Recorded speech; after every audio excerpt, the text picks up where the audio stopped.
Allez, on va démarrer. Donc bon bah déjà bienvenue à toutes et à tous pour cette troisième masterclass maintenant. Donc c'est déjà la troisième qu'on réalise. Et je tenais à remercier les fidèles qui sont là ce soir aussi avec nous. Alors, avant de commencer, je vais vous donner quelques petits conseils.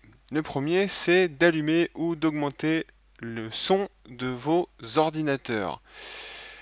Je vous conseille l'utilisation aussi d'un casque pour la simple et bonne raison, c'est que les enceintes, à titre personnel, c'est pas top, y compris sur mon ordinateur portable.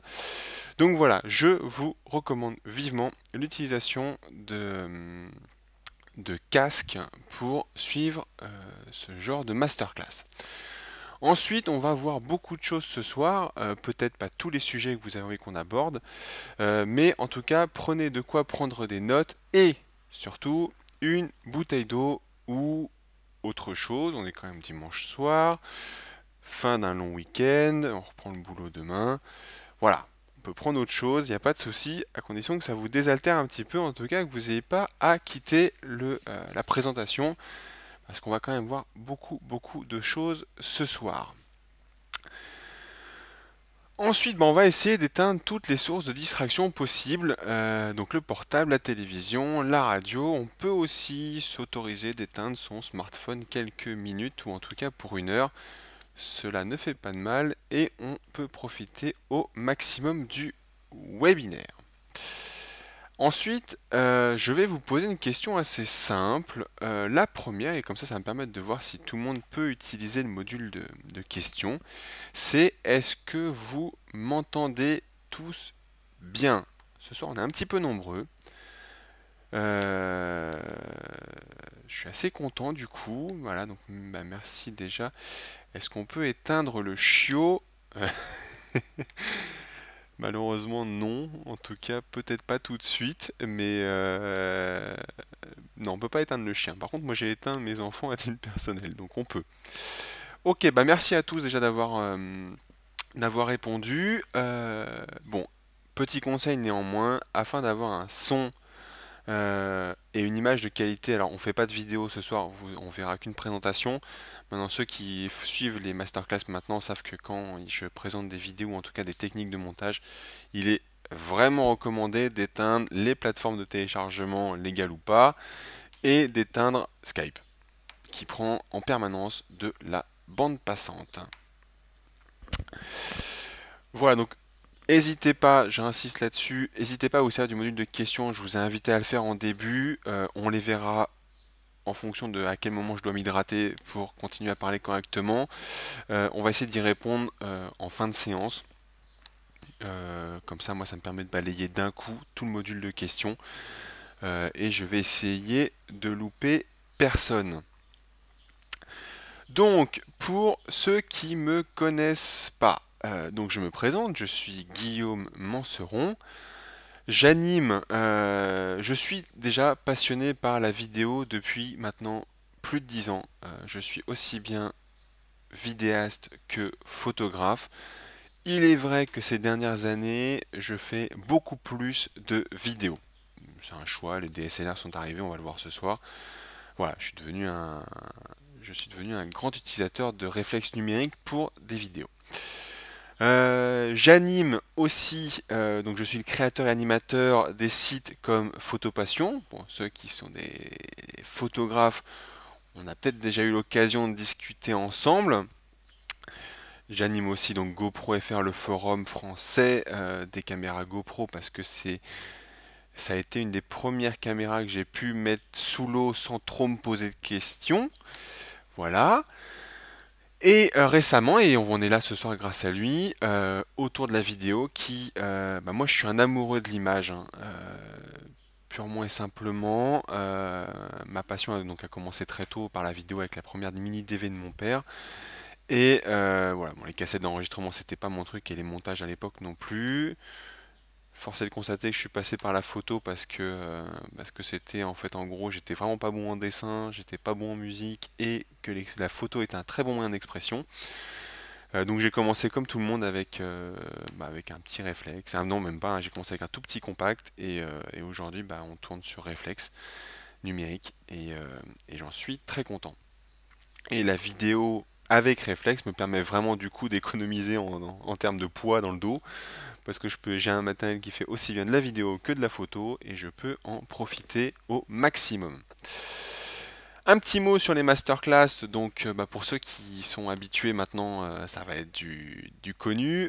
Concrètement, j'ai vraiment envie de partager ma passion sur la vidéo. Malheureusement, en France, on n'y est pas. On a des gros problèmes pour se retrouver, pour se connaître, pour échanger ensemble.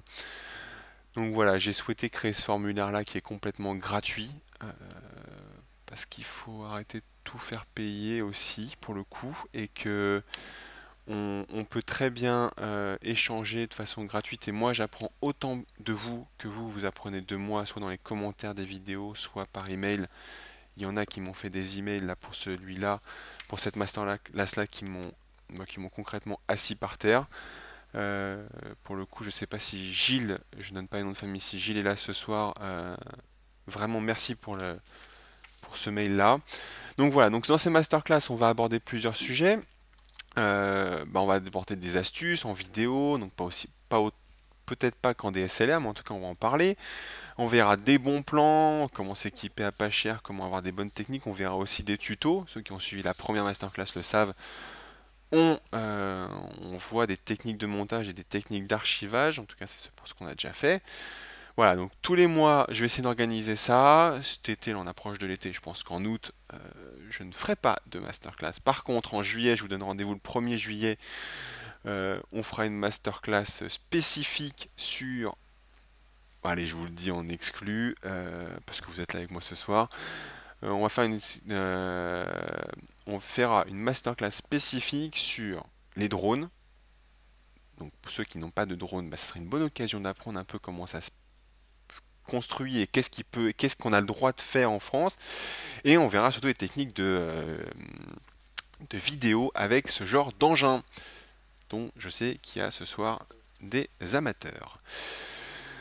Voilà, ensuite, donc pour être informé des nouvelles dates, je vous invite à vous abonner à la newsletter. Pour ceux pour lesquels c'est pas déjà fait, faut le faire. En plus, je crois qu'on a mis en ligne l'e-book qui vous donne les bases pour commencer la vidéo avec le réflexe numérique. Donc si vous voulez le lien pour vous inscrire, mettez-le dans le formulaire de questions.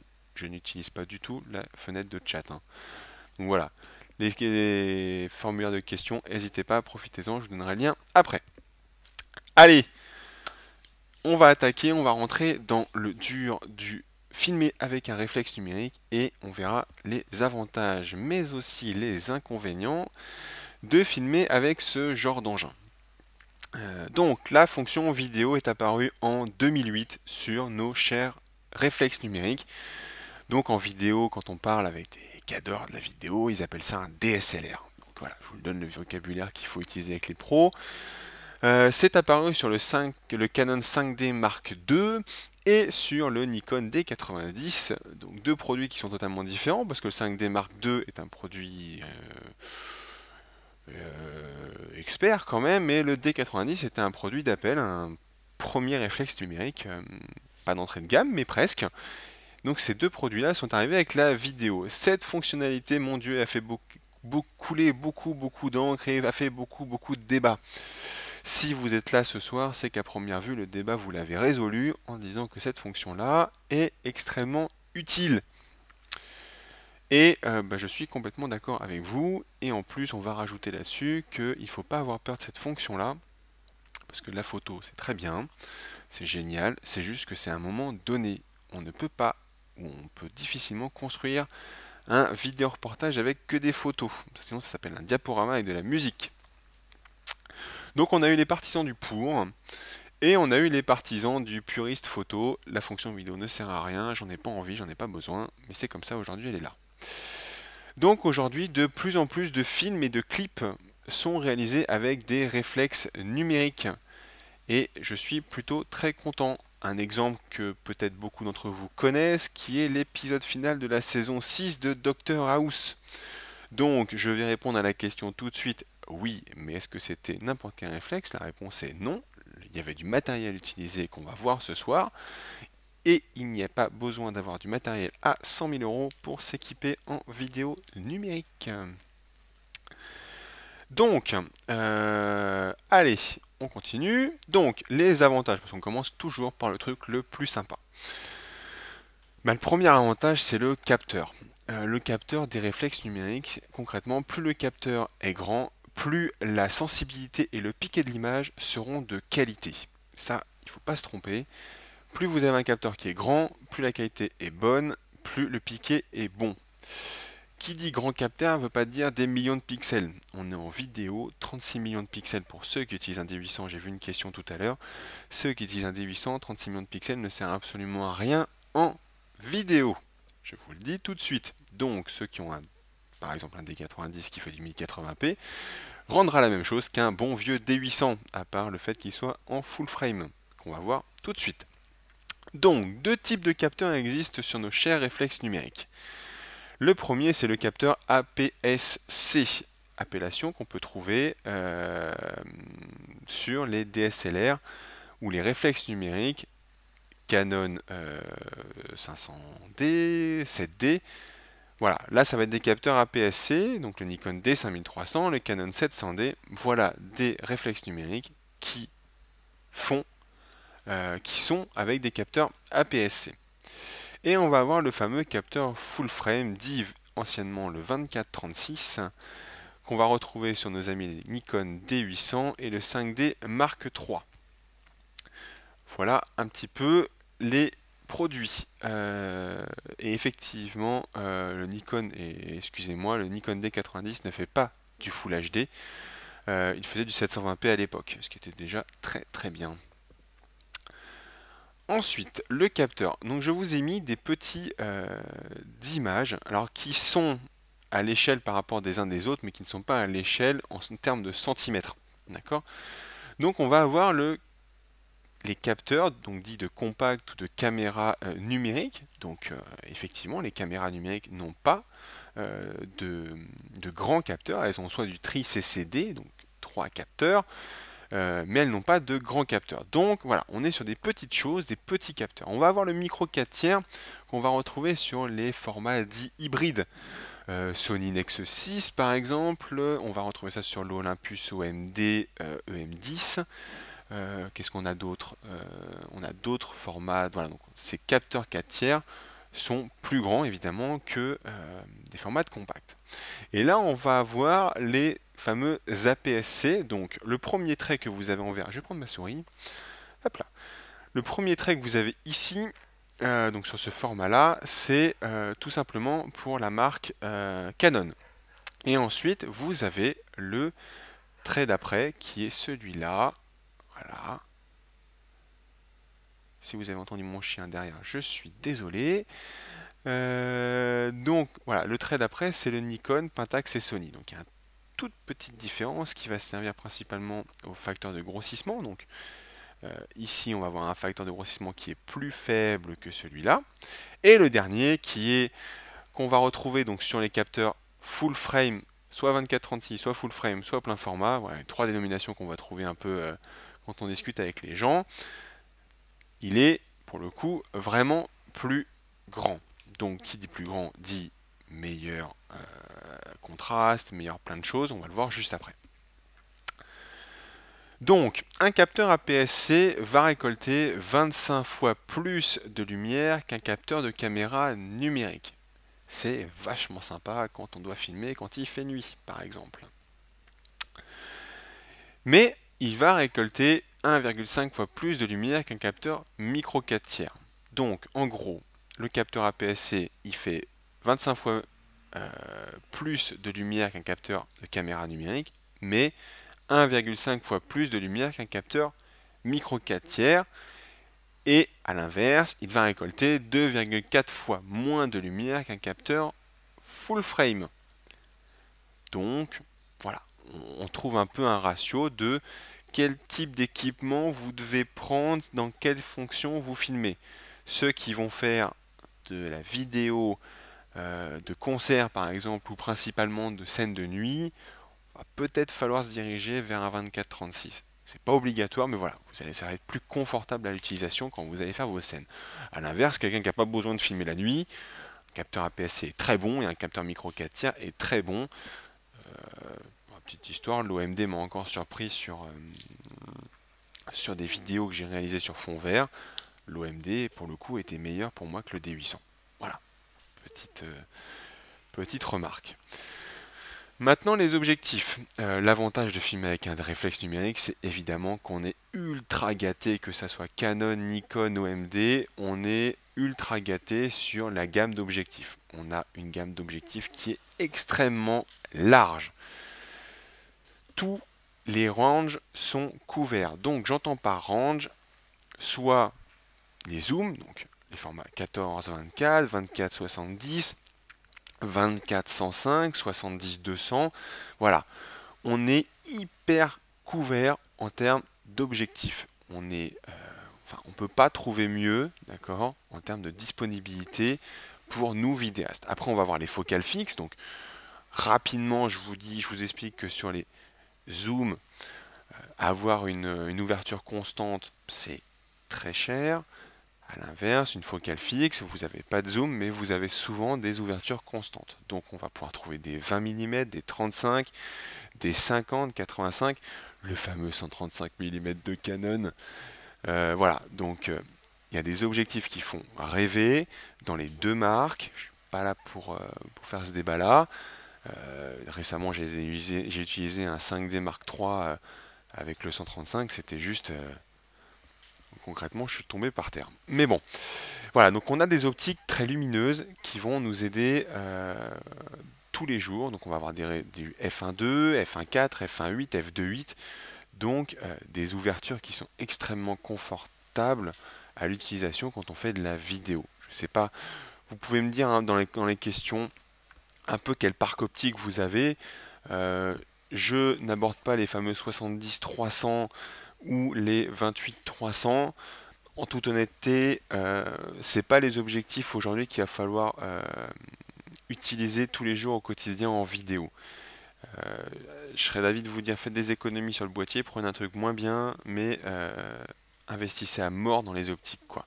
Bien que elles soient très bonnes aux ouvertures supérieures à f2.8. Ensuite, aujourd'hui, la question qu'on m'a posée, c'est pour ça que je rentre tout de suite dans le vif, c'est une des questions qu'on m'a posée par email. Quel objectif est le plus adapté pour la vidéo? Eh ben, vous allez être très déçus. C'est qu'aujourd'hui, comme en photo, il n'y a pas de bonne réponse à cette question. Je ne peux pas vous dire quel objectif il est mieux pour vous. Sauf si on discute pendant 3 heures au téléphone, ce qui me ferait un grand plaisir, ou lors d'un café sur Paris, si possible. Cela dépend principalement du type de vidéo que vous souhaitez réaliser. Si vous êtes un fan de nature, un 70-200 permet de capturer des détails et faire des très gros plans. C'est extrêmement, j'ai vu une question tout à l'heure, pour les vidéos reportages de mariage. Autant en photo, on va vouloir voyager très léger et ne pas avoir ce fameux 70-200, soit qui ouvre à f4 pour les nouveaux, soit à f2.8 pour les très grandes, très petites ouvertures. Voilà. Un 70-200, c'est dans le détail, c'est gros plan, il fait un bokeh, il fait un flou à l'arrière, un bokeh magnifique, c'est juste très lourd. C'est à prendre en compte quand on fait un déplacement par exemple. En randonnée de 70-200, tant que vous fassiez de la nature, ça ne vous servira pas à grand chose. Après, un 24-70 va vous permettre de prendre des plans plus larges. Donc on va être sur une focale dite standard. On peut faire du grand angle et on peut faire un peu de zoom. Voilà, plan large, on est confortable. On peut faire un beau panorama de rue par exemple avec un 24-70. Il n'y a pas de souci. Mais un objectif lumineux, après ça va être pour les personnes, c'est ce que je disais tout à l'heure, pour les personnes qui sont en situation difficile quand ils font leur tournage. Situation de nuit, situation de feu d'artifice aussi. Voilà. Un objectif lumineux va avec des conditions difficiles. où un objectif lumineux va aller si on veut avoir une profondeur de champ très courte. J'ai vu vos questions, elles sont super intéressantes, j'y réponds à la fin là. Pour les personnes sur le VR et les vidéos qui présentent des véhicules, on en parle juste après. On va essayer d'en parler juste après. Maintenant les réglages. Ça c'est la magie qu'on a sur les réflexes numériques, c'est qu'on est les maîtres du monde sur notre réflexe. Voilà. Vous avez la possibilité de régler tous les paramètres qu'il est possible à faire. Et là on va 2 minutes exclure les hybrides pour le champ de la résolution. Sur les réflexes numériques, toutes marques confondues, on peut régler la résolution. 1080p, 720p, mauvaise qualité. Voilà, on peut régler la résolution. Si on rajoute maintenant la couche hybride, on va avoir des petits soucis, c'est qu'on ne peut pas toujours régler la résolution en fonction du nombre d'images par seconde. On va être contraint d'utiliser une certaine résolution quand on veut des images par seconde. Voilà. C'est la petite différence que moi j'ai trouvée récemment. Ensuite, comme je le disais, le nombre d'images par seconde. Un D800 va nous faire X images par seconde, un Canon 5D Mark II va nous faire X images par seconde. On va pouvoir, pour la même résolution donnée, donc du 1080p par exemple, faire 30, 25, 24 images par seconde. On va décider de quel type d'image par seconde, donc finalement, quelle vidéo finale on va sortir. Est-ce qu'on va vouloir faire du ralenti, pas de ralenti, voilà. On peut régler le nombre d'images par seconde, il n'y a pas de souci. Et le fameux trio, donc si vous avez commencé sur un réflexe, il y a quand même de grandes chances que vous ayez commencé par la partie photo, pardon. Donc, vous allez pouvoir régler le trio ouverture, vitesse d'obturation et la sensibilité. Maintenant, on atteint des sensibilités de dingue sur les réflexes. Alors, la notion de sensibilité photo n'est pas la même que sur la sensibilité vidéo. Vous n'allez pas pouvoir taper 128 millions d'ISO sur de la vidéo. Ça ne marchera pas. D'accord? Oubliez ce genre de lubie de pouvoir utiliser 64 000 ISO sur les réflexes aujourd'hui. C'est juste hyper sale comme image qui en ressort. Et vous allez pouvoir choisir le mode priorité ouverture, priorité vitesse qu'on ne touche pas en vidéo. D'accord, on ne fait pas du 1/2 ou du 1/15e en vidéo. Ça on évite, c'est juste pas bon du tout. Ou alors, comme je vous le disais, le maître du monde, vous faites tout en manuel. Vous verrez que il ne faut pas toujours être en manuel pour faire des jolies choses. Loin de là d'ailleurs. À des moments, juste en laissant en priorité ouverture, on fait des trucs magnifiques. Faut pas se prendre la tête là à faire tout en manuel pour faire de la bonne vidéo. Ce conseil marche aussi pour la photo. Ensuite, on a l'avantage sur nos réflexes, comme je vous le disais, d'avoir des très grands capteurs. Et en plus, quand on combine ça avec la possibilité de modifier son ouverture ou la possibilité finalement de jouer avec la profondeur de champ, cela va vous permettre de faire des effets artistiques de folie. Exemple, vous allez pouvoir rendre toute une scène nette. Par exemple, un paysage. Si vous faites de la vidéo de paysage, et aujourd'hui, quand on fait de la photo, c'est peut-être un peu barbant de faire du paysage, autant en vidéo, vous allez en avoir besoin de cette partie-là. Dans votre storyboard, vous allez en avoir besoin. Il va falloir planter le décor. Donc, on va utiliser des petites ouvertures. F11 et F13, par exemple. Petit conseil de réglage que je vous donne aussi ce soir. Ensuite, on a la possibilité d'isoler un élément de la scène avec des grandes ouvertures.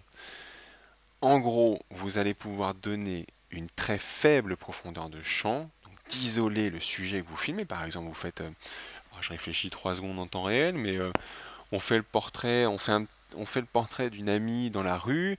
Par exemple, je sais pas moi, on va prendre Paris. On est sur le Trocadéro. On fait un beau joli, on fait un beau cadrage sur le sujet principal, et on met juste dans le fond là une petite tour Eiffel. Et ben on met ça à F1.8, F4, comme ça la tour Eiffel on ne la voit pas, on la devine, c'est subjectif, ça devient subjectif, on sait qu'elle est là, mais on a notre sujet qui est détaché du fond, et là on a un truc qui claque, parce qu'on a réussi à mettre notre sujet en valeur, avec une plantation de décor derrière qui est plutôt sympa. La tour Eiffel c'est pas n'importe quoi. Donc voilà, ce que je vous disais, on peut jouer avec le bokeh. Et un petit exemple, voilà, donc là on est net, on doit être net sur on est net sur cette zone-là, je sais pas si ça va bien se voir. On est net sur cette zone-là, en fait, plus ou moins là, mais on devine dans le fond là, donc c'est volontairement, hein, on a volontairement cramé le fond, c'est qu'on sait, on comprend que cette partie-là, voilà, ces flammes-là sont la réponse à celle-là. Donc voilà, on a notre sujet, les mains qui sont super nettes, et dans le fond, voilà, on crée cette ambiance un petit peu. Moi j'adore cette vidéo là, donc on crée cette ambiance un peu de cocon, voilà, on isole un peu l'action principale de notre sujet qui est d'allumer un cierge dans une église. Pour le coup, respectez vraiment ces moments-là. Moi je sais qu'en général je demande à la personne qui s'occupe de l'église ou de la commune si je m'autorise à faire ça en fait. Et y compris dans les voyages, éviter les bruits de réflexes dans les églises, c'est dérangeant pour ceux qui font attention à ça. Donc voilà. Par contre, et ça malheureusement c'est l'effet pervers de ce truc là, c'est qu'aujourd'hui on le voit partout cet effet, on en mange à toutes les sauces, attention de ne pas en abuser. La faculté de jouer avec cette profondeur de champ n'est pas obligatoire dans chacune de vos vidéos. Utilisez-le, c'est un outil artistique maintenant à bon escient. Vous ne mettez pas à toutes les sauces, mettez-le sporadiquement dans votre storyboard, ou en tout cas quand vous construisez un peu vos vidéos dans la tête. Voilà, ne le mettez pas, je vais jouer avec toute la profondeur de champ, y compris les pages du journal, la tête sur un magazine, voilà. Jouez pas avec ça trop, mais faites-vous plaisir, utilisez-le. Ensuite, la mise au point. Concrètement, ce n'est pas la caméra, comme sur les caméras sportives ou les compacts ou les premières caméras numériques, qui décide où la mise au point est à effectuer. Le patron, c'est vous. C'est vous en tant que vidéaste. C'est à vous de décider où est-ce que ça va être net et où est-ce que ça va pas l'être. Ne faites pas confiance à la mise au point de votre réflexe. C'est juste pas la bonne idée, quoi. Donc le patron, c'est vous. Vous maîtrisez votre matériel, donc vous savez que vous avez des zones de netteté. Ceux qui suivent la formation vont reconnaître cette partie-là. Clac, quand on décide de là où on met net. Là, je mettais net sur le cadenas. Certains, les Parisiens reconnaîtront l'endroit. Je mets net sur le cadenas, je mets flou dans le fond, ça me donne cet effet-là. C'est-à-dire que nos amoureux M plus T de 2010 sont complètement nets et on va basculer doucement. Si je retrouve ma souris, on va basculer doucement pour arriver flou. On est déjà flou ici. Et là, on est carrément, on devine plus ce qui se passe. Voilà, on en joue. Le patron, c'est vous. On décide bien où est-ce qu'on met la mise au point.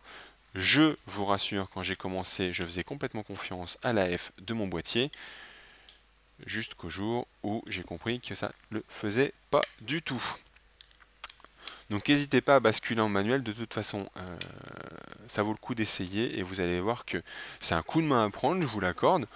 Mettre la mise au point, l'AF le fait vachement mieux que nous au début, après vous serez sûrement plus rapide que votre autofocus.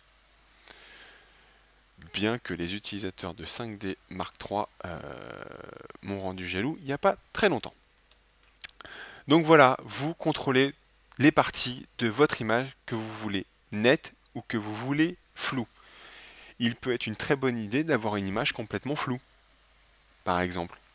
Exemple, parce que je pense que vous n'allez pas me croire, si on prend les lumières de Noël, on est juste avec des couleurs magnifiques. J'étais en Alsace faire un reportage pour ça. Les marchés de Noël, ou en tout cas les décors qu'on met, je peux vous dire que j'ai fait du flou. Hein. Parce que plus on pouvait mettre sur donc une image nette, un sujet, on interviewait un des exposants, mais pour remettre la lumière de Noël, il n'y a pas mieux que le flou. On prend sa caméra, on foire la mise au point et on prend cette explosion de couleurs dans la vue, ce qui fait que sur le capteur, il y a plein de petits points de couleurs qui vont se mettre. D'accord? Et alors là, c'est juste idéal pour une introduction, pour un film de Noël. Hein. Je vous le dis tout de suite. Ensuite, l'encombrement.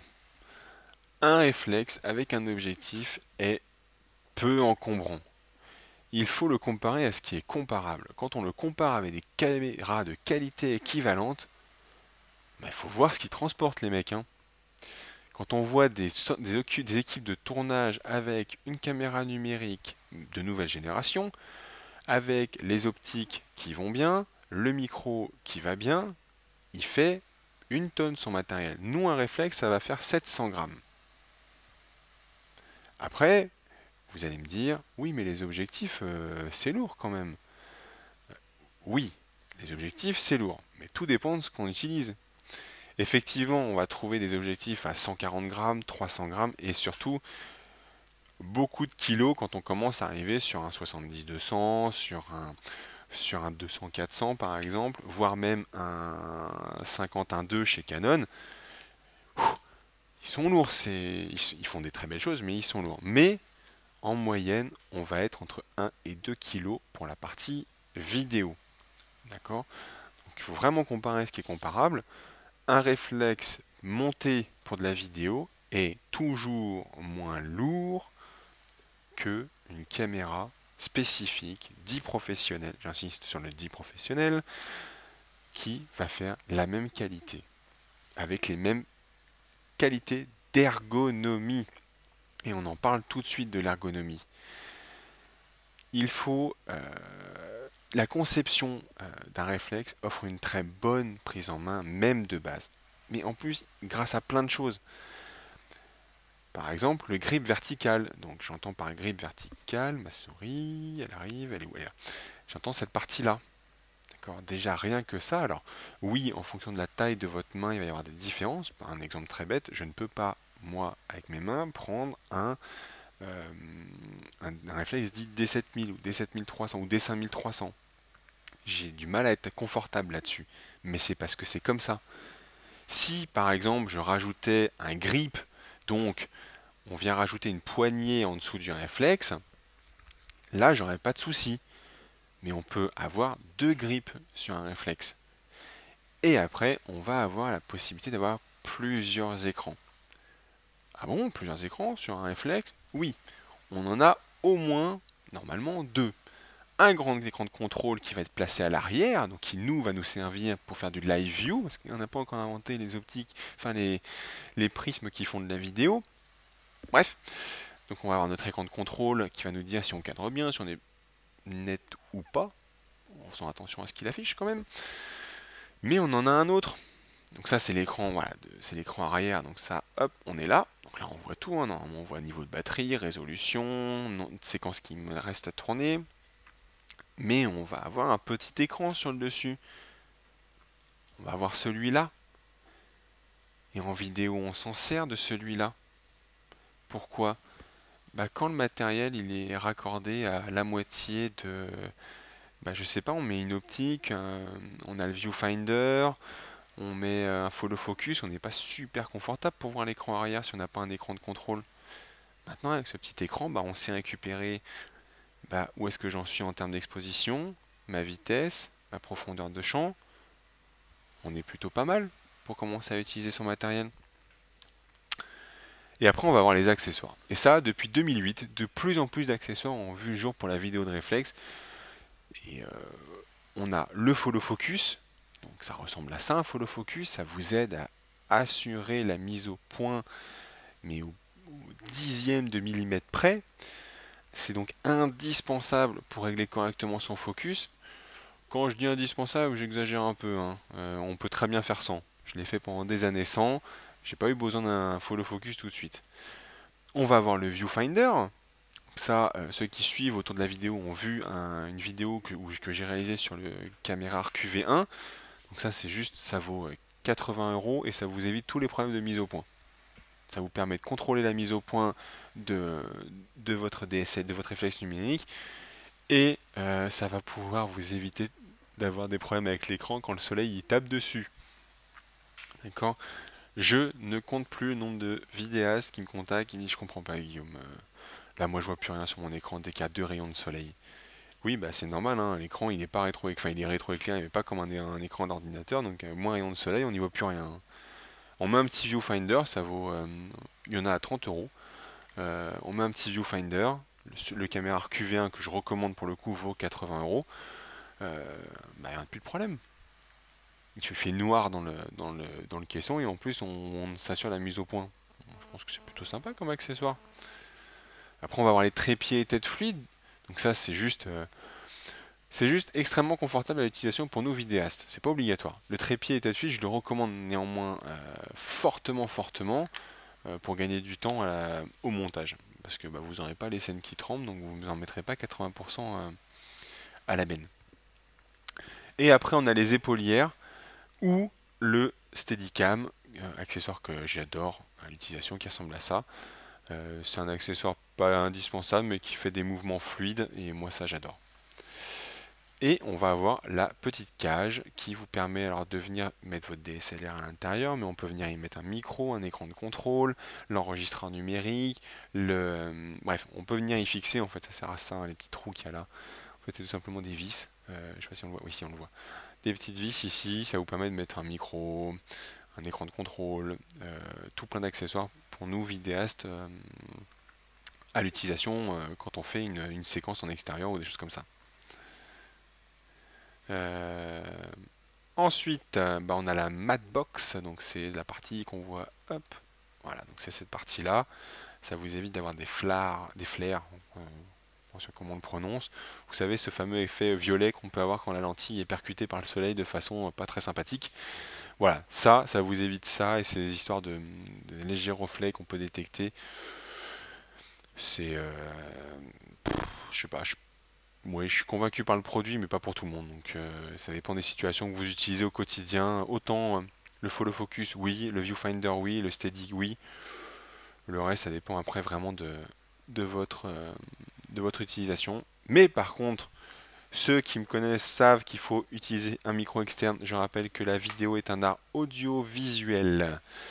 Donc j'insiste là-dessus. Audio, c'est pour du son. Visuel, c'est la vidéo. Donc, on peut s'équiper d'un petit micro externe. Oui, j'ai des marques que je recommande. Je vais faire de la pub pour personne ce soir, donc contactez-moi par email. Donc là, je réponds aux questions qu'on a eues tout à l'heure. Contactez-moi par email, je vous donne des références de produits que moi j'utilise au quotidien et qui me vont très bien pour ce que j'en fais. Et après, on va voir les drones, parce que bah, je suis un adepte de cet aéromodélisme qui nous a rejoint récemment, et je fais au maximum pour que les règles soient respectées en France. Voilà. Maintenant le prix. Eh ben, on peut trouver le premier kit objectif plus boîtier à 500 euros. Une caméra qui fait cette qualité pour 500 euros, ça n'existe pas. Soyons clairs. Donc voilà. Comptez un billet de 500 euros. À ce prix-là, on peut trouver plein de choses. Des caméras numériques, mais qui n'offrent pas la même qualité d'image. D'accord. Ni même les mêmes possibilités en termes de réglage. D'accord. Trouver une caméra à 500 euros qui fait du réglage manuel, j'en connais, ça existe. Maintenant, faut oser. Et Gilles, un DSLR sur un drone, et ben moi j'ai même pas peur quand je sais comment je l'ai monté mon drone. Mais après je mets pas n'importe quel DSLR là-haut. Après on va pouvoir trouver une caméra GoPro ou une caméra sportive. Sony, j'étais très maqué avec GoPro dans le sens où ils étaient les premiers arrivés. Sony est arrivé avec une caméra il n'y a pas 2 mois. Il n'y a pas long à ce que je change mon fusil d'épaule en toute honnêteté. Donc c'est idéal pour aller dans l'eau et pour toutes les activités dites dangereuses. En gros, je ne ferai pas monter mon équipement sur un mur d'escalade. Je ne ferai pas monter mon équipement DSLR ou réflexe numérique sous l'eau. J'ai arrêté ça. Trop de temps à l'utiliser, trop de compliqué à l'utilisation du joint d'étanchéité des caissons. J'ai abandonné. La caméra GoPro ou les caméras sportives, on peut les critiquer autant qu'on veut, avec leur effet de déformation, machin. Si on prenait 3 secondes pour régler correctement sa GoPro ou sa caméra sportive, on n'aurait pas ce problème-là et les images seraient au top. Mais malheureusement, bah, les GoPro, c'est insuffisant dans les autres domaines, hein. J'arrive pas à utiliser ma GoPro ou une caméra sportive en voyage. Ça, non, je peux pas. J'ai essayé, j'y arrive pas. Je contrôle pas assez de choses pour moi. Donc, voilà. J'adhère pas à l'utilisation de la GoPro dans un usage quotidien. Si vous me posez la question, voilà, vous avez la réponse. Et ensuite, et ben après, il y a encore quand même beaucoup d'investissements parce qu'il faut acheter des objectifs le plus lumineux possible, ou en tout cas ceux qui correspondent à votre utilisation, afin d'avoir un meilleur piqué. Là, vous connaissez le terme, piqué, c'est qualité d'image. Voilà. Maintenant, et je suis méga à la bourre, je suis désolé pour ceux qui avaient des contraintes vers 8 heures. Je prends beaucoup de temps pour parler. On va passer sur les inconvénients parce que bah, y a pas que ça. Mais avant, je vais faire une minute de pause histoire de boire un petit verre d'eau. Je vous invite à faire pareil. On attaque les inconvénients dans une minute.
Allez, bon, on va réattaquer avec cette fois les inconvénients, donc la partie la moins sympa.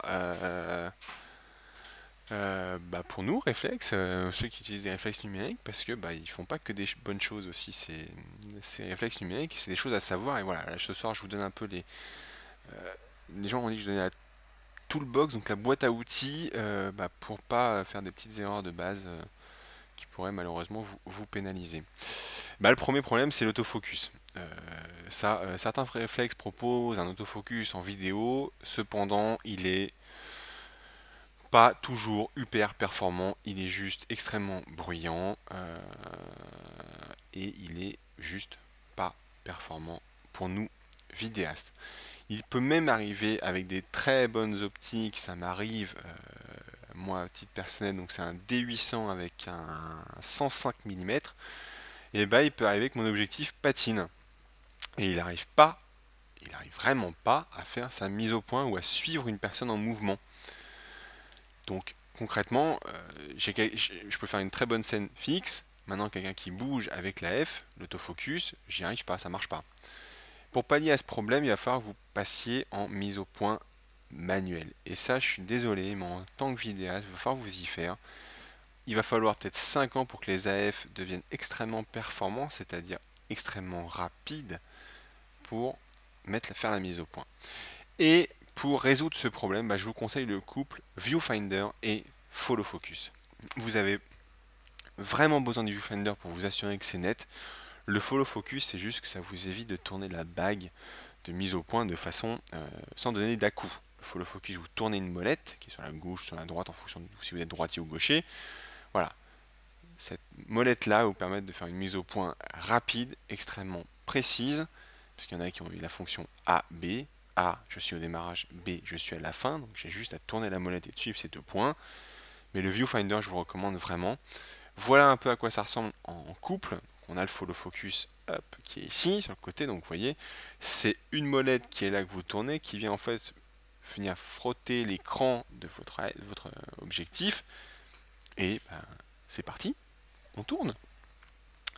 Ensuite, un système de stabilisation épaulière ou trépied. L'épaulière, faut en avoir l'utilité. Le trépied, ça peut servir aussi bien pour la vidéo que pour la photo, que pour poser après, plus tard, votre micro externe. Voilà, donc, un petit trépied, ça vaut, il y en a à 50 euros que je recommande. Il y en a un que je recommande à 50 euros. Après, il y en a, voilà, un bon trépied, ça vaut entre 100 et 150 euros. Maintenant, on a la limite d'enregistrement, les fameux 25, 30, voire 20 des fois sur certains. Les réflexes ont une durée d'enregistrement limitée, soit entre 10 et 30 minutes en fonction des modèles. Alors, ce truc-là est né du fait que le capteur ça chauffe, et quand un capteur est chaud, bah, il crame. Donc pour protéger les réflexes, parce qu'on n'a pas encore mis des ventilateurs dans nos réflexes numériques, il faut que la séquence s'arrête. Donc il faut qu'ils arrêtent d'exposer le capteur, une fraction de seconde, hein, ça suffit, mais il faut que le capteur s'arrête. Le problème de ce truc-là, c'est qu'il faut vérifier régulièrement que vous êtes toujours en train de filmer. Il y en a ce soir, ceux qui suivent la formation que j'anime, et bah, quand vous avez une vidéo qui dure plus de 10 minutes, vous êtes sûr que j'ai arrêté la caméra et que j'ai recommencé. Voilà. Donc, vérifiez régulièrement que votre caméra est en train de filmer. Et honnêtement, il n'y a pas vraiment de solution pour pallier à ce problème. L'avantage de ça, c'est que vous avez le temps de réfléchir à vos plans. Et vous pouvez bien les décomposer. Vous savez que vous ne ferez jamais un plan séquence de plus de X minutes par rapport à votre matériel. Donc réfléchissez bien et profitez-en pour bien décomposer vos plans. Et après, bah, cela rendra votre montage vachement plus pratique, ou en tout cas plus facile. Ensuite, le son. Donc je l'ai dit tout à l'heure, le son, la vidéo, c'est un art audiovisuel. Le micro intégré de nos réflexes, on oublie. C'est de la mauvaise qualité. J'avais un autre mot pour ça que je ne dirais pas en public. Voilà, on évite de l'utiliser. Pourquoi? Parce que déjà c'est du son en mono. Voilà. Il enregistre tous les bruits de votre réflexe, c'est-à-dire les bruits de plastique. Vous appuyez à moitié sur le déclencheur, vous avez le bruit du déclencheur. Vous appuyez dessus, vous avez le bruit de la F qui patine. Vous avez ce fameux... Bref, ça enregistre tout et ça enregistre même vous quand vous dites des choses. Voilà, on fait gaffe à ça, on ne l'utilise pas. Pour pallier à ce problème, par contre, là, il va falloir investir. Soit dans un micro externe que l'on va brancher au réflexe. Donc on va venir brancher, pour ceux qui ont une entrée micro, on va venir brancher un micro dessus. Voilà un exemple d'un micro Canon, donc qui n'est pas forcément celui que je recommande. Voilà, un petit micro Canon qu'on vient mettre sur la griffe du flash, mais on ne s'affranchit pas du léger bruit d'AF qu'on va avoir, bien que ce soit un micro Canon, c'est-à-dire que principalement le son va être capté directionnel vers l'avant et un tout petit peu sur les côtés, comme ça. Je sais pas si vous voyez, hop, on va faire des petites vagues sur les côtés, très peu, un tout petit peu à l'arrière, mais très peu. Voilà, on va quand même capter un petit peu de son du réflexe. C'est pas idéal, c'est confortable. Par exemple, moi de mon côté, j'utilise un enregistreur externe. Et ça va répondre aux personnes qui font du concert. Voilà purement l'exemple de mon Zoom. Je n'ai pas le dernier parce que je n'ai pas l'utilité d'avoir la dernière technologie en termes de son. Moi, tant qu'il y a des entrées micro, ça me va bien. Le dernier, si je devais changer, c'est parce qu'il a des entrées en dessous dites standard. Il n'y a pas de jack, il a les entrées dites standard. Donc, couplé avec un micro, je peux aussi bien enregistrer des personnes, mais pour ceux qui m'ont vu au salon de la photo quand je faisais mes présentations, bah, j'allais pas très loin pour mon micro, je me branchais sur la platine de mixage du stand que j'animais, et j'avais zéro problème de bruit de fond. C'est ce que je vous dis ici.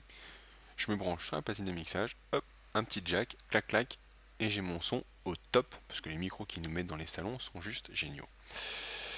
Voilà, bah c'est ce que je vous dis, conférence du salon. Ensuite, les accessoires. Utiliser un réflexe pour réaliser des vidéos, bah c'est presque impossible. Je suis désolé. Il va falloir un petit peu investir, il n'y a pas de secret. Soit dans un viewfinder ou un follow focus, et dans un système de stabilisation. Il n'y a pas le choix. Si vous êtes là ce soir, c'est que soit vous faites le pas de basculer la vidéo, et je suis super content de vous accueillir un peu sur autour de la vidéo, soit vous êtes déjà un vidéaste. Ces deux équipements-là sont les minimums que vous allez pouvoir avoir. Ensuite, on va parler d'ergonomie négative. Tout à l'heure, on a vu l'ergonomie positive, le grip c'était génial. Là, on va voir l'ergonomie négative. Les réflexes, malheureusement, font à la base de la photo. Et nous, on veut faire de la vidéo avec ça. Comprendre par là que les menus, les réglages ou les boutons ne sont pas mis en avant pour nous, vidéastes.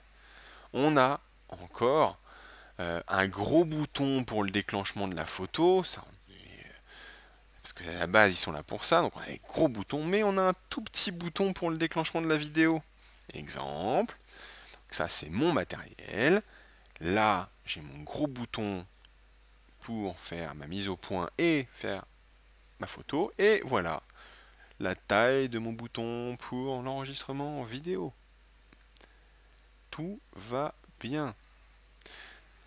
Maintenant, il va falloir encore attendre un petit peu, mais en toute honnêteté, je pense que cette fonction-là va changer. Alors, s'il y a des photographes ce soir qui sont accros à la photo, vous inquiétez pas, le bouton de déclenchement ne changera pas. C'est juste que les menus, ça serait plus sympa de ne pas faire 8 clics avant d'accéder au réglage des paramètres vidéo. Voilà, petit message au constructeur. Soyez sympa, rendez-nous la vie plus sympa. Donc pour récapituler, je pense qu'après, on va peut-être attaquer les questions, parce que ça s'empile. Les avantages. Premier, le capteur. Deuxième, les objectifs, évidemment. Objectif lumineux, c'est hyper confortable. Ensuite, les réglages possibles. Les réglages par rapport à d'autres types de produits.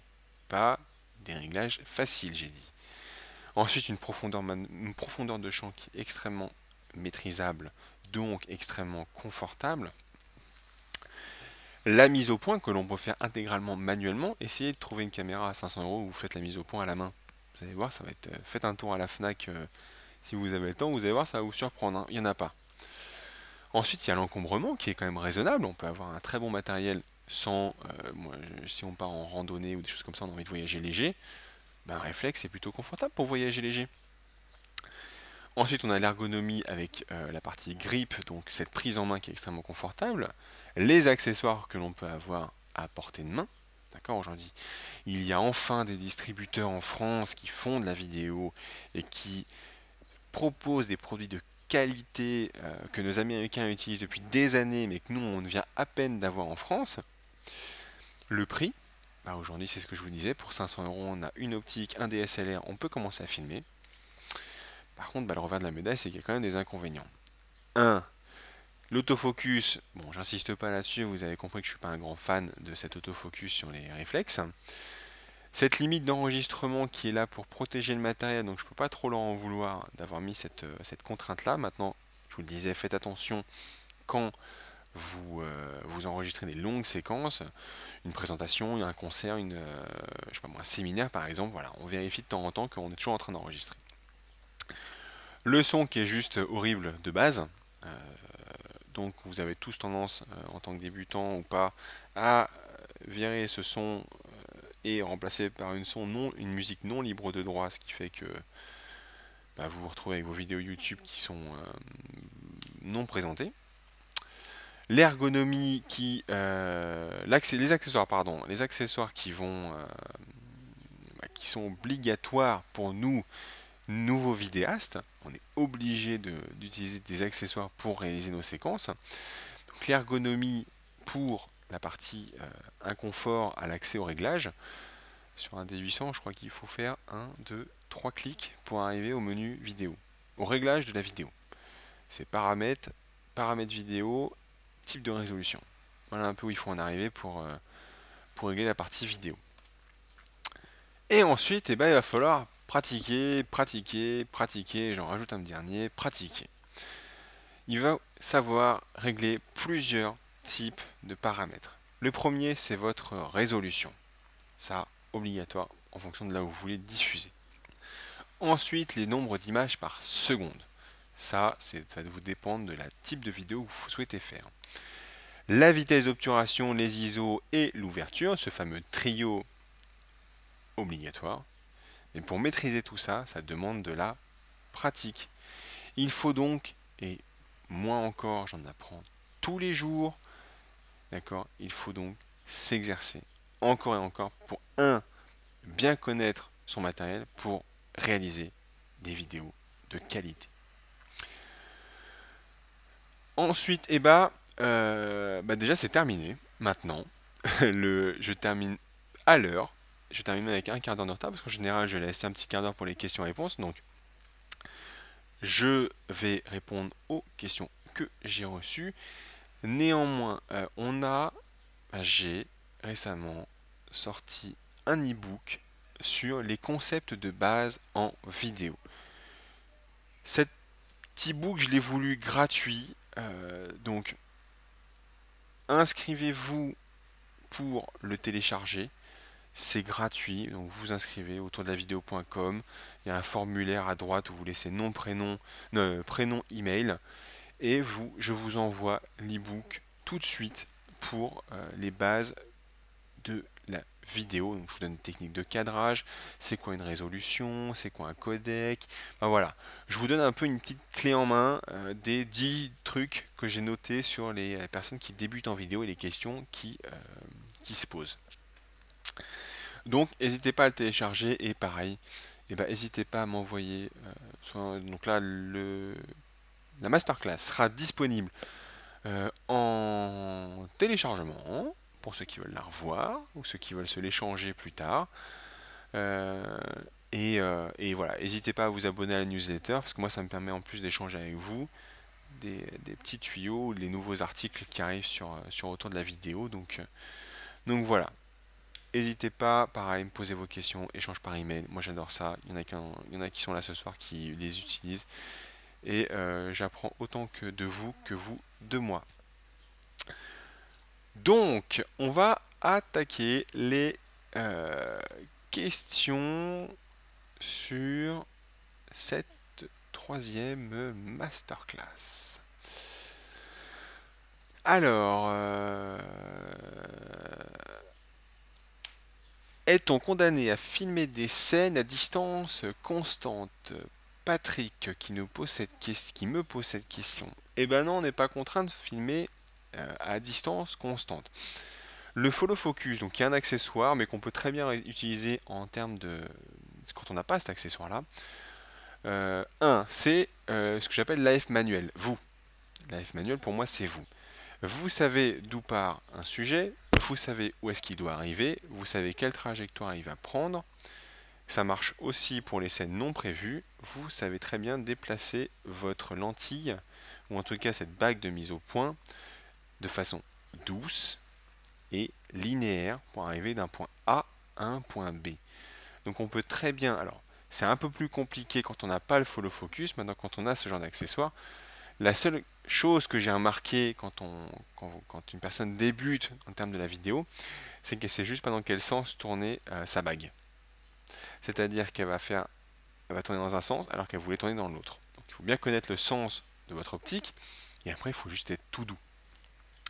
Ce qu'on a tendance à faire, c'est de vouloir aller trop vite et quand on bouge ne serait-ce que d'un pouillème cette bague de mise au point, tout peut changer. Il faut juste apprendre à doser cette sensibilité sur votre optique. Et après, il y a une marque pour moi qui a un coup d'avance là-dessus, c'est Canon en termes de vidéo. Bien que je sois Nikon, ils ont une AF de suivi pour les vidéastes. Et j'ai eu la démo il n'y a pas 3 jours de Canon qui m'a dit tiens regarde teste ça tu vas voir ça va te défriser. Effectivement on met le doigt sur l'écran et on suit la scène et l'AF est nette. Et c'est France 3 qui était malheureusement un peu subjugué par cet outil-là. Est-ce que l'on est censé rester sur le micro intégré ou bien doit-on s'équiper avec un micro externe? Est-ce que ce serait de bon choix? Est-ce que j'ai des marques précises? Oui, il y a des marques avec lesquelles j'aime travailler. Je ne bosse pas pour elles, donc je ne le dis pas ce soir, je ne fais de la pub pour personne. Mais oui, il y a des marques que je préfère. Et oui, il faut s'équiper d'un micro externe, donc soit qu'on vient brancher sur la griffe du flash, pas de souci. Mais oui, je vous le recommande, faites l'acquisition d'un micro externe, sinon vous serez dans l'obligation de façon de virer les pistes son parce que vous les estimerez non utilisables. Le réflexe sur un reportage de mariage, une bonne ou une très mauvaise idée? Et bien moi je dis que c'est une très bonne idée. Je suis désolé Bertrand, mais oui, moi j'utilise tout le temps un DSLR ou un réflexe numérique pour les vidéos de reportage de mariage. c'est extrêmement léger, c'est extrêmement maniable et j'adore travailler avec ce genre d'équipement parce que j'obtiens des qualités photos avec des vidéos et je peux vous dire que les mariés adorent ça. Euh, Vincent, bah merci, c'est sympa. Euh, Merci pour vos remarques de gens qui sont heureux d'être là, ça fait vraiment plaisir. Euh,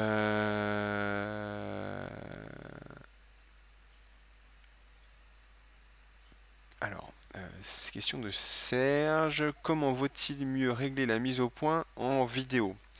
À la main, ce que je dis, je pense que vous l'avez compris. On ne fait pas d'AF. Je déconseille l'AF en vidéo, tout simplement. Est-ce que je connais les dates pour la prochaine masterclass? Oui, mais en fait j'ai un tout petit peu peur que ça change, donc je veux pas vous le dire tout de suite. Je pense que je vous préviendrai, pareil, une petite semaine avant. Bon, vous avez compris que les salles, enfin le webinaire se remplit bien. J'ai des places limitées. Et si je le dis trop tôt, les gens qui pensent pouvoir venir et qui annulent au dernier moment, prennent une place pour une personne, bah, malheureusement c'est une personne qui aurait voulu venir qui peut pas. Donc c'est pour ça que je fais le choix maintenant de les annoncer un petit peu plus tard. Voilà, je les annonce une petite semaine avant. Ça me permet d'être sûr que les gens qui disent qu'ils viennent viennent. Et c'est l'exemple ce soir. Ce soir la salle est encore pleine. Je vérifie, ouais, la salle est encore pleine, donc voilà, je préfère avoir des gens qui viennent et qui se disent pas tiens bah, je vais venir, voilà, tout simplement. Donc je vous donne pas la date ce soir, restez à l'écoute sur le site. Je pense que une petite semaine, voilà, au début juillet, fin juin, j'aurai la nouvelle masterclass la date sera annoncée. Concernant des vidéos qui présentent des véhicules, alors Cyril, si tu es encore là, je vérifie, oui. Essaye de me reformuler ta question, je pense que je ne l'ai pas bien compris. Est-ce que c'est une question de mise au point qui suit le véhicule ou est-ce que c'est deux véhicules qui suivent pour une scène? Voilà, j'ai juste pas compris ta question, donc hésite pas à me la reposer, je vois que tu es encore connecté, donc hésite pas, détaille-la moi un tout petit peu plus, c'est tout. Et le VR, l'anti-vibration, on ou off? On. Pourquoi off? Donc non, non, Gilles, hein, on met ça sur on. Ce qu'on fait juste, c'est qu'on fait pas le débutant et on pense à le mettre sur off quand on le range dans le sac. D'accord? Si vous êtes un adepte, enfin si vous avez des objectifs VR, je vous rappelle un tout petit peu la base pour avoir discuté avec beaucoup de personnes du SAV, aussi bien des deux marques, donc Canon ou Nikon et Olympus récemment. On désactive l'AF, enfin l'anti-vibration quand on range son matériel dans le sac. Je vous rappelle que l'anti-vibration est obtenue grâce à un jeu de miroir à l'intérieur de votre optique.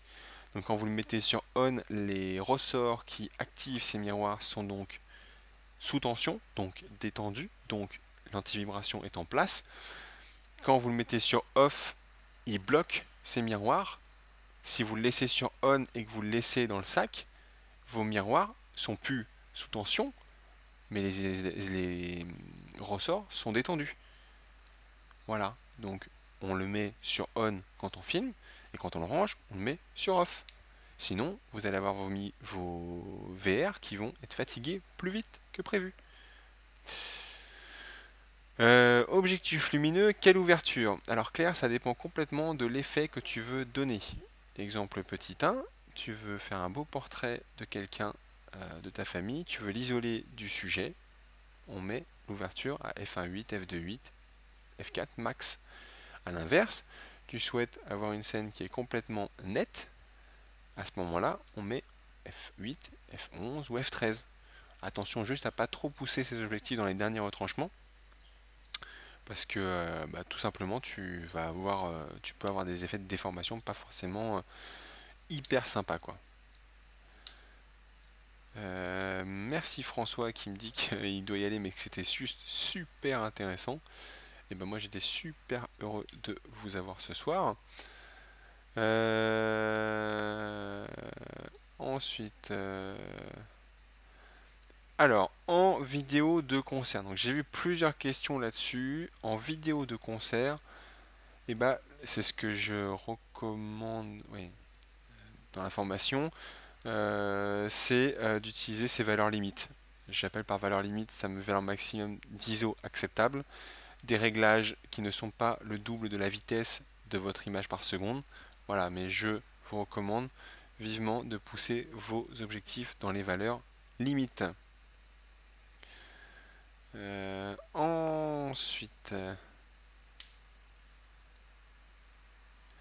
alors, quel type d'enregistreur numérique je peux utiliser sur mon réflexe numérique? Donc déjà, si on en est là, c'est que vous avez un sacré niveau, parce qu'à partir du moment où on commence à penser à enregistreur numérique, c'est qu'on pense à codec. Quand on pense à codec, on pense à qualité d'image. Donc, alors, j'ai deux réponses à vous donner. La première, c'est que l'enregistreur numérique, je ne peux pas vous donner de marque, vous l'avez compris, parce que je suis marié avec personne et je veux me marier avec personne. Maintenant, en termes d'écran supplémentaire, je ne vous cache pas que j'en ai un sur mon réflexe qui ne me sert pas du tout, mais qui me sert juste en tant qu'écran de contrôle. L'écran que j'utilise vaut 70 $ aux dernières nouvelles. C'est un écran de modélisme que j'utilise pour du vol relatif et je m'en sers pour brancher ça sur mes ports HDMI.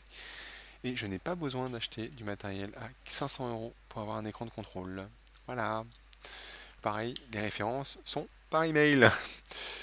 Un site pour trouver des accessoires en ayant des bons plans. Alors, j'en ai un, enfin j'en ai trois en fait, que je peux vous recommander. Cyril, n'hésite pas à me contacter, je te ferai un plaisir de te donner ça. Les rugbymen toulonnais étaient fêtés ce soir. Bah écoute Pascal, c'est pas grave si tu prends le webinaire en cours de route, si tu as une question n'hésite pas. C'est vrai que je crois qu'il y avait un match ce soir au Stade de France. Oui, Grégory, les Atomos sont vraiment bien. Ça fait partie des marques que je peux recommander aujourd'hui pour un rapport qualité-prix qui est au top. Voilà, Grégory vous a donné la réponse. Je partage avec vous, il n'y a pas de souci. Donc les enregistreurs numériques Atomos font partie de mes préférés. Voilà, je crois que j'ai répondu à une grande partie de vos questions autant en cours de la séance.